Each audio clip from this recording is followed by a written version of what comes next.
Welcome back to Star Wars Armada Explained. I'm Karnak. Today we're going to look at the objective Contested Outpost. This objective reads Setup, place obstacles as normal, excluding the station. Then the second player places the station in the setup area beyond distance 1 of all obstacles and beyond distance 5 of both players' edges. Special rule: the station does not obstruct attacks and does not have the ability to discard damage cards or recover hull points. End of round. Each player sums the command values of his ships at distance 1 of the station. The player with the highest total gains 1 victory token. This card does have one clarification. It reads, the station does not obstruct attacks or line of sight for ships or squadrons. Because typically obstacles, if for example we're going to use this debris field here real quick, typically if ships wanted to shoot at each other, squadrons wanted to shoot at each other, when they're tracing their line of sight, if it goes over an obstacle, that would cause obstruction and they would lose one of their attack die. In the case of if you do take contested outpost and that obstacle is now the station, they can draw a line of sight and the obstacle is still there for all intents and purposes of counting as an obstacle. It just doesn't obstruct attacks, period. Why do I make that clarification? Because there is a card specific to the Empire that's an officer. Whoop, let me just go ahead and pop that out, okay, and that is Captain Burnson for the Imperials. Because her card, oh my goodness, where is she? There she is. So her card reads is that for while defending at distance 1 of 2 of an obstacle, during the spend defense token step is when you can exhaust her to cancel an attack die. So even though the station itself, for all intents and purposes, it's no longer healing any squadrons, it doesn't heal ships, it's not obstructing, it's not doing anything, it still is an obstacle. It is still in play and counts as an obstacle. You can utilize, her card, along with any other cards that require obstacles. So contested outpost, how does it work? Let's start with the setup, and we'll go through all three of the bold points there. So we're going to say that the Empire is the second player, the Rebels are first player. They chose contested outpost. So what you do then is you take the station that now is placed last, and it's going to be placed by the second player. So remember, when placing obstacles, the second player places the first one, then the first player, second player, first player, and second player, and then you can place the station. So we're now, at this point, you can place it beyond distance 1 of all obstacles.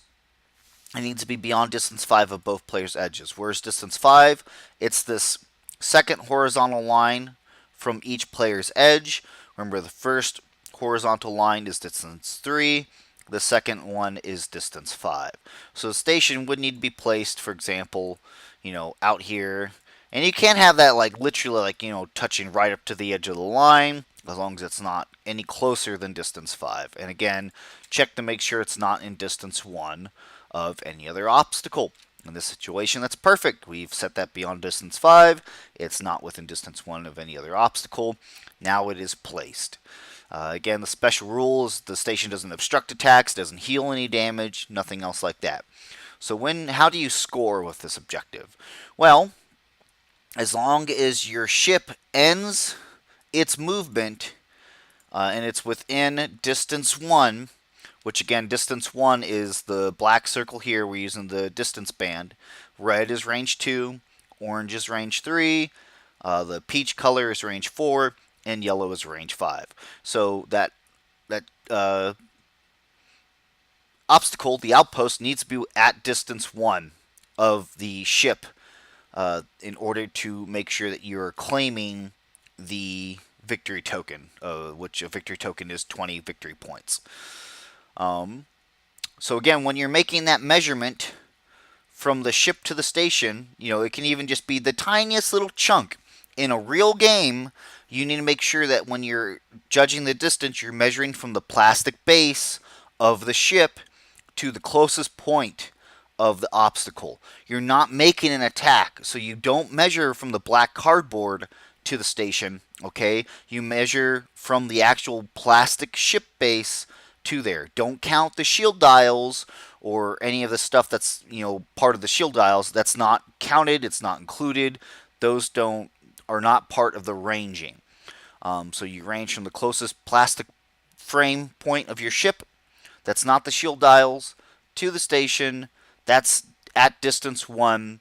If you're have the highest command value, you claim the station. What does it mean, the highest command value? Well, for example, if I had the Star Destroyer here, it's a command value of 3. If nothing else was around, it's claiming the station. But for example, if this MC 30 was also at distance 1 of the station, and this assault frigate is also at distance 1 of the station, their sum of their command value is now assault frigates. Are they 2 or 3 command value? Let's find out, because I actually don't remember. The command value of 3.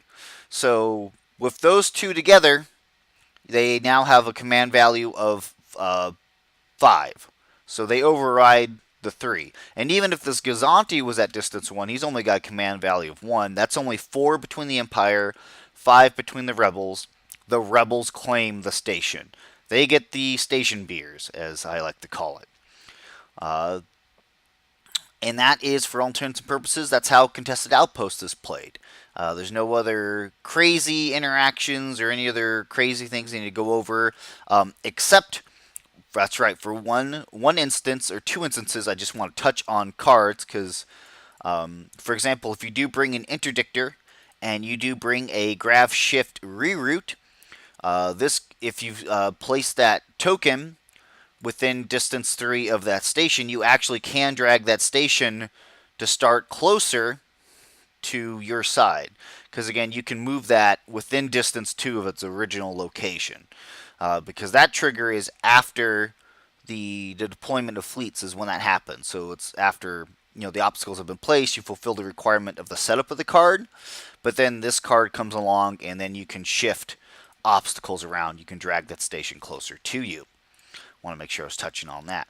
What's the other interaction I want to touch on? And this, a lot of people, again, get confused by this when the timing is very, very clear. Let's talk about Riking. So Riking, I haven't covered him in my SWAE videos yet. He's on the list. I'll get there to him.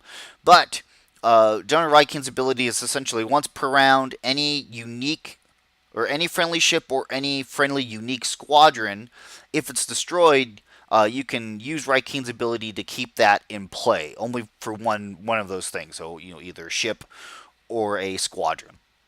But it is not destroyed until the end of the status phase. And a lot of people, what did I do with that station? I accidentally deleted it. I think I accidentally deleted it. There we go. So a lot of people, for example, maybe the assault frigate was destroyed, and you Riking it, and it's at range, at distance 1 of the station. The Star Destroyer is at distance 1 of the station. Well, now what happens? Well, remember Riking's ability, the ship is not removed until the end of the status phase. And then after the end of the status phase, then it is triggered end of round. So end of round takes place after the status phase.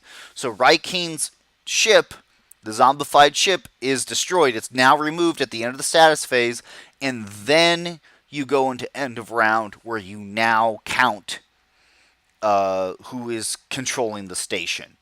Okay, some people get that wrong and say, oh, the ship is still there. It's not removed until the start of the next turn, which is completely incorrect. The destroyed ship is removed at the end of the status phase, and then you do any end of round scoring after that.